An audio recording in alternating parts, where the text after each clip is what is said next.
За энэ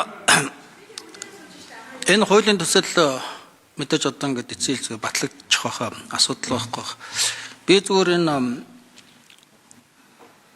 бид нар одоо нэг юм бодох цаг болцсон юм биш үү гэж хэлэх гээд асуух гээд байна. Энэ сүүлийн 20-30 жил бол ямар үйл явц болсон бэ гэхээр хөдөөнийхэн ялангуяа ер нь айлууд бол монголчууд бол охтуудаа сургууль сургасан. Эрэгтэй хүүхдүүд яах вэ болно гэж мал дээр авч үлдээд тэгээ ингээд охтуудаа дандаа бүгдийн дээд боловсралтай болгосон. За одоо энэ ер нь бол сүүлийн 20-30 жил бол ихтэй сургуулийн анги дүүргэлтийн бараг 90% нь охтууд эмэгтэйчүүд байсан. Тэгээ энэний үр дүнд одоо ямар байдал бий болчиход байгаа вэ гэхээр орон нутагт бол эмэгтэйчүүд байхгүй болсон. Тэгээ одоо хэдэн эрчүүдтэй хэдэн залуучууд мал малж байгаа. Одоо бид нар ямар юм руу явж байгаа гэхээр нөгөө мал малж байгаа хэдэн залуучуудыгаа орон нутагт нь байлгахын тулд хаврын морин уралдааныг дэмжих хэмжээндээ ирж байгаа. Мориор нь одоо тэндээ авч үлдэх гээд шүү дээ. Морь уйлж.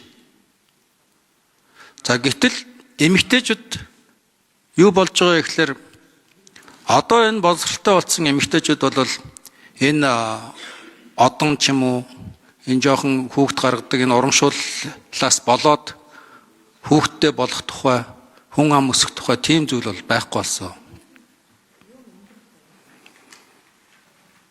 Тэгээ мэдээж одоо энэ хуулийн төслийг бол дэмжиж байгаа. Гэхдээ бид нар одоо энэ их хурл ер нь цаашдаа энэ нийгмийн хамгаалал юм. Энэ эрчүүдийг боловсралтай болгох, тэгш байлгах энэ юм руу тэдний эрүүл мэндийг хамгаалах, дээшлүүлэх энэ дээр ер нь одоо ямар анхаарал хандуулах гэж байна? Юу хийх гэж байна?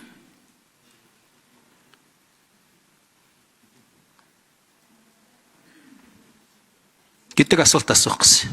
Эрчүүдтэй холбоотой. За хэн хариулах вэ?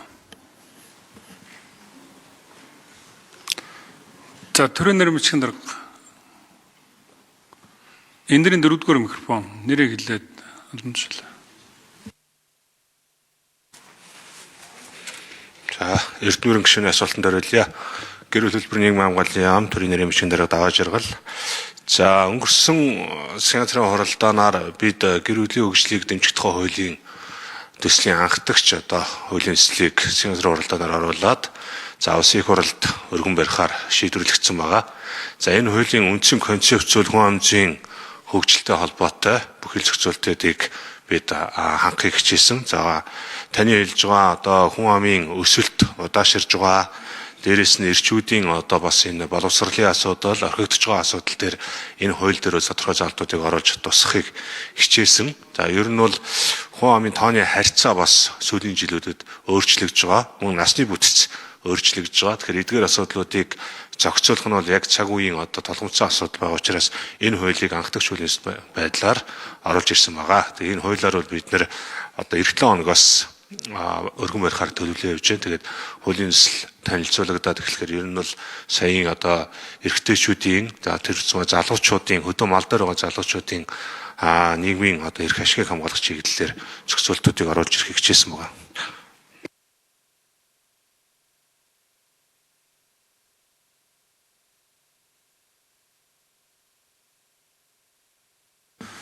За мөнхтрийн Нарамтуя Нара гишүүн. За ажлын хэсгийн дарга Саранчулуун хариулна. За яг би таны хэлж байгаа асуултаа санал нэг байна. Монгол улс хүн ам зүйн бодлогын төвд нь төрөлтийг дэмжих агуулгыг нэлээд түлхүү тусгацсан. За 1990-с 2000 оны үед бол шилжилтийн үед яг энэ чиглэлээр нэлээд анхаараагүй сул гэх юм уу. За харин 2000-аас 2010 оны үед бол халамжийн болдгоор дамжсан дэмжлэг түлхүү яваад ер нь одоо ч гэсэн халамжийн одоо хэв загвараар хүн ам зүйн бодлого нэлээд төвтэй явсан билээ. Тэгэхээр эндээс судлаачид ямар дүгнэлтийг хийж байгаа вэ гэхээр мөнгө бол дангаараа өнөөдөр хүн ам зүйн бодлого бодлогыг тодорхойлдог, нөлөөлдөг гол хүчин зүйл биш. Нэгдүгээрт, хоёрдугаарт хүн ам зүйн бодлого дотор өнөөдөр бид нар ажил амьдралын тэнцвэрийн асуудлыг хангах ёстой. За хүүхд тасаргааны одоо үйлчилгээг сайжруулах хэрэгтэй. Гуравдугаарт нь бодлого өөрөө халамж төвтэй биш, амьдралын мөчлөг төвтэй байх ёстой гэдгийг бид нар хүн амзаас одоо хилцүүлэг хийж явах үед бас ярьж байсан. Тэгэхээр энийг одоо яамнаас орж ирэх хууль, тогтоол бас